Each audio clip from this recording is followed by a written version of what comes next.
বাসায় যদি থাকে পাউরুটি, ছোট্ট একটা আলু নেবেন আর সামান্য একটু গাজর, ব্যাস তাহলেই কিন্তু তৈরি করে নিতে পারেন এই অভিনব নাস্তার এই আইটেমটি। কিভাবে বানিয়েছি চলুন পুরো রেসিপিটি দেখিয়ে দিচ্ছি। Hello everyone, welcome to cook and cook. তো এই নাস্তাটি বানাতে আমি প্রথমেই বললাম যে আলু লাগছে, গাজর লাগছে। তো আর কি কি লাগছে চলুন দেখিয়ে দিচ্ছি। তো এখানে প্রথমে আমি আলুটাকে নিয়েছি, একদম ছোট্ট একটা মাঝারি সাইজের থেকেও ছোট একটা আলু আমি এখানে একদম পাতলা চিকন করে কেটে নিয়েছি। আর এখানে আমি গাজর নিয়েছি, গাজরটাকেও একেবারে চিকন চিকন পাতলা করে কেটে নিয়েছি। আপনারা চাইলে আলু এবং গাজর দুইটাকে কিন্তু গ্রেটার দিয়ে গ্রেট করে নিতে পারেন। আর এখানে নিয়েছি আমি দুইটা মাঝারি সাইজের পেঁয়াজগুলোকেও কিন্তু একেবারে পাতলা করে কেটে নিয়েছি। এবার চলে আসছি রান্নাতে। তো চুলায় আমি এখানে প্যান বসিয়ে দিয়েছি, দিয়ে দিলাম সামান্য একটু তেল। আমি এবার অল্প তেলে একটু রান্না করছি এই পুরটা। তো এখানে আমি পেঁয়াজ দিয়ে দিলাম। এখানে পেঁয়াজ মোটামুটি প্রায় 1 কাপ থেকে একটুখানি কম হবে, মানে মোটামুটি 1 কাপের মতো পেঁয়াজ এখানে আছে। তো আমি পেঁয়াজটা দিয়ে খুব ভালো মতো একটুখানি সটে করে নিচ্ছি, খুব বেশি ভাজবো না। এরপরে এখানে আমি আলুগুলোকে দিয়ে দিচ্ছি। আলুটা দিয়ে আমি পেঁয়াজের সাথে সুন্দর মতো একটু নেড়ে চেড়ে মিশিয়ে নিচ্ছি। যেহেতু সব কিছু আমি একেবারে চিকন করে কেটে নিয়েছি, চিকন পাতলা করে কেটে নিয়েছি, সো এটা সেদ্ধ হতে কিন্তু খুব বেশি একটা সময় লাগবে না। আলুটাকে একটু নেড়ে চেড়ে নেওয়ার পর এখানে আমি গাজরগুলো দিয়ে দিলাম, সাথে দিয়ে দিচ্ছি স্বাদ মতো লবণ। এবার সব কিছুকে একসাথে খুব ভালো মতো নেড়ে চেড়ে মিশিয়ে নিচ্ছি। তো এটাকে কিন্তু একটুখানি নেড়ে চেড়ে নিতে নিতে আমি একটু ঢাকনা দিয়ে ঢেকে রান্না করতে থাকবো, মোটামুটি 2 থেকে 3 মিনিটের জন্য। 2 থেকে 3 মিনিট পর ফিরে এলাম এবং এখন দেখতেই পাচ্ছেন, আপনারা একটু খেয়াল করলেই দেখবেন যে এইটা কিন্তু একেবারেই সেদ্ধ হয়ে গিয়েছে, যেহেতু খুবই পাতলা করে কাটা। তো এখানে কিন্তু কোনো পানিও লাগেনি। এখানে দিয়ে দিচ্ছি আমি 3-4টা কাঁচামরিচ কুচি রিং করে কেটে নিয়েছি, আর দিয়ে দিলাম ব্ল্যাক পেপার 1 চা চামচের মতো। আর এখানে 1 চা চামচ দিয়ে দিচ্ছি ওয়েস্টার সস। আপনারা চাইলে ওয়েস্টার সসের বদলে এখানে সয়া সসটা ব্যবহার করতে পারেন। সব কিছু একসাথে নেড়েচেড়ে মিশিয়ে নিলাম, দিয়ে দিচ্ছি 1 চা চামচ টমেটো সস।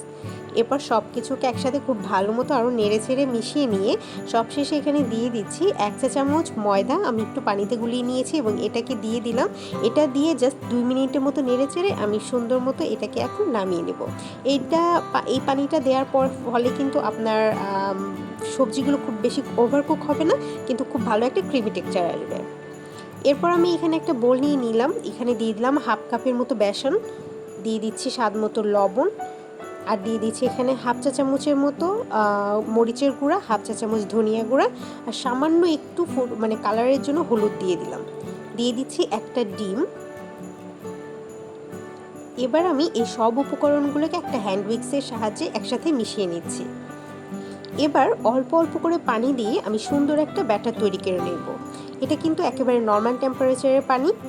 তো এভাবে অল্প অল্প করে পানি দিতে দিতে আমি খুবই পাতলা একটা ব্যাটার তৈরি করব। এটা কিন্তু খুব বেশি একটা ঘন হবে না। আমরা নর্মালি যে বেগুনি অথবা আলুর চপ তৈরি করি যে ব্যাটার, সেটা থেকেও কিন্তু এটা পাতলা হবে। এরপর আমি এখানে একটা ব্রেড নিয়ে নিলাম। ব্রেডটাকে আমি এভাবে একটু মাঝখান থেকে কোনাচে করে কেটে নিচ্ছি।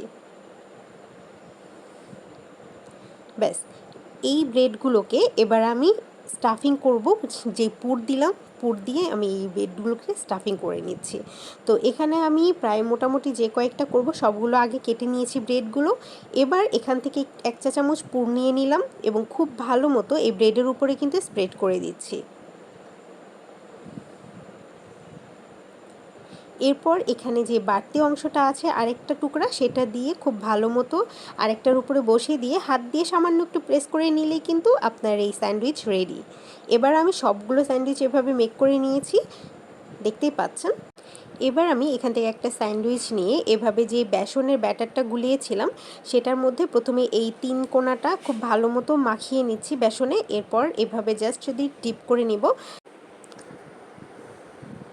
চুলায় অলরেডি তেল গরম হতে দিয়েছিলাম, এখানে জাস্ট শুধু তেল গরম করে আমি মিডিয়াম আঁচে এবার সবগুলো স্যান্ডউইচ এভাবে দিয়ে সুন্দর মতো করে আস্তে আস্তে ভেজে নেব। খুব বেশি তাড়াহুড়ো করে ভাজার দরকার নেই, একেবারে লো আঁচেও ভাজা যাবে না, একেবারে হাই হিটেও ভাজা যাবে না, জাস্ট মিডিয়াম হিটে এটাকে একটুখানি নেড়ে চেড়ে এপিট ওপিট করে সুন্দর মতো ভেজে নিলেই কিন্তু রেডি হয়ে যাচ্ছে। তো তো ব্যাস আমার এখানে সবগুলো স্যান্ডউইচই কিন্তু ভাজা শেষ। এবার আমি চুলা থেকে এগুলোকে তেল ঝাঁকিয়ে নামিয়ে নিচ্ছি। তো এভাবেই কিন্তু আপনারা বানিয়ে নিতে পারেন, খুবই সহজ, কারণ এখানে যা যা ইউজ করা হয়েছে সব কিছুই কিন্তু আমাদের ঘরে অ্যাভেলেবেল থাকে সব সময়ই। তো কেমন লাগলো আজকের এই অভিনব নাস্তার আইটেমের রেসিপিটি অবশ্যই কিন্তু আমাকে জানাতে পারেন কমেন্টের মাধ্যমে। ভালো লাগলে লাইক করবেন, সাবস্ক্রাইব করে পাশেই থাকবেন। আর যারা নতুন বন্ধু আছেন অবশ্যই কিন্তু দেখার পর একটা লাইক দিয়ে সাবস্ক্রাইব করে পাশে থাকা বেল আইকনটি প্রেস করে দিবেন, যাতে পরবর্তী রেসিপিটি দেওয়ার সাথে সাথে আপনার কাছে নোটিফিকেশন চলে যায়। তো আজকের মতো এখানেই বিদায় নিচ্ছি, দেখা হচ্ছে নেক্সট ভিডিওতে। সবাই ভালো থাকবেন, সুস্থ থাকবেন, আল্লাহ হাফেজ।